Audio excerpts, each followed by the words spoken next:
Hey everyone, and welcome. Today we are diving into one of life's biggest, most profound questions. But we're not going to look at it as some kind of scary ending.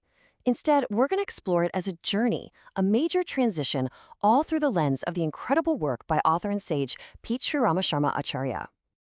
I mean, this is the ultimate mystery, isn't it? It's a question that every single culture, every person, really has wrestled with since the dawn of time.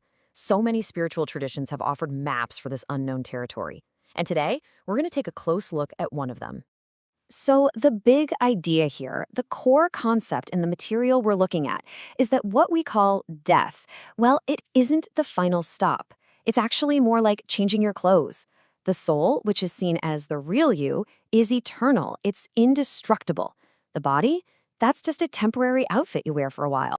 Okay, let's start with that foundational idea. The author doesn't frame life as this short little dash from birth to death. No, it's seen as a continuous, unending, eternal stream. And this quote just nails it. The author literally calls the idea that death is the end a great delusion. He's saying our fear comes from this mistaken belief that our physical body is all there is. But the whole premise here is that life, the soul, just keeps on going, completely independent of the body. All right, so if life is eternal, what about that moment of transition? The process of dying itself. What does that actually look like? Let's explore what the soul's journey is like right at that moment. Well, according to this text, it's not just one event. It actually unfolds in three pretty distinct stages. First, there's a withdrawal of the body's core life energy. Second, you get this instantaneous total life review. And finally, the soul itself departs. Now, this first step is fascinating. The text talks about something called pran. This is described as the vital bioenergy, the actual life force.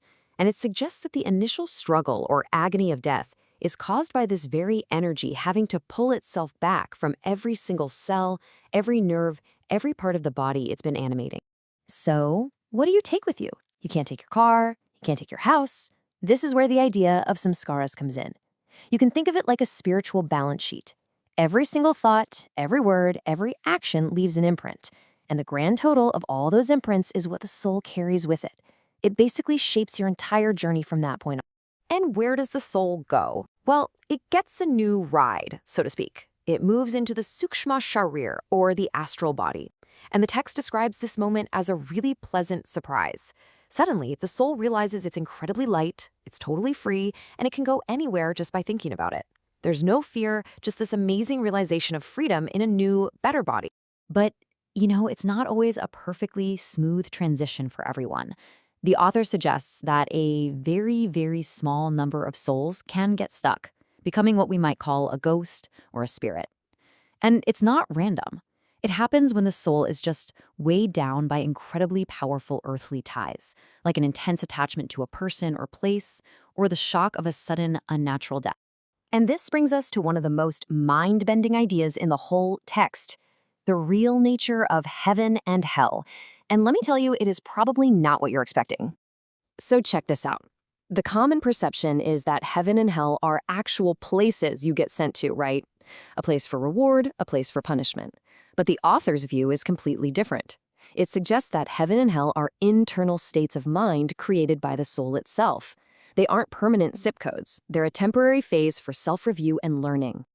Building on that idea, what about those divine judges or, the angels and demons who come to collect you?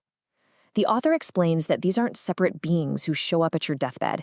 They're actually mental projections created by the soul's own conscience to carry out its own judgment. In a way, the soul becomes its own judge, jury, and enforcer. So, after this whole period of self-review, the journey is far from over. The next major phase is all about preparing to come back, to return to the physical world.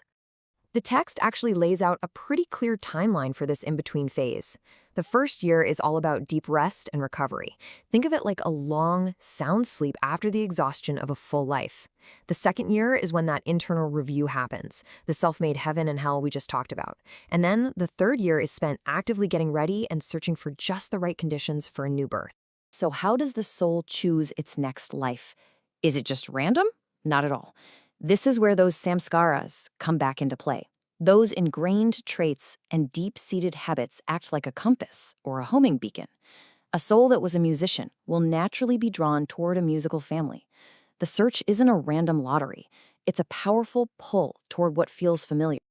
Okay, so after exploring this entire epic journey, the book brings it all back home to a really practical question. If this is the journey that awaits, how should we be living our lives right now to prepare for it? The central philosophy the author suggests is called Anasakti Karma Yoga. Really, it's the art of living fully in the world, but without getting tangled up in it. It means doing your job, loving your family, and engaging with life with total dedication, but without that crippling attachment to the results, or seeing people and things as your property. And this quote just captures that idea so perfectly. Be fully a part of the world, but don't be owned by it. The classic image is of a lotus flower, right? It lives in the muddy water, but the water just rolls right off its petals, leaving it clean. This kind of inner freedom is presented as the real key to a peaceful life, which in turn leads to a peaceful death. And of course, this entire perspective that we've been exploring comes from the massive body of work by Pundit Shriram Sharma Acharya. He was a spiritual scientist and a social reformer who really dedicated his life to taking this ancient wisdom and making it practical and accessible for the challenges of modern life. And that brings us to our final thought. The author basically frames the whole purpose of living a good life as preparing for a good death, for a smooth, peaceful continuation of the soul's journey. So the question to leave you with is this. If you look at your life through that lens, what, if anything, would you do differently, starting today?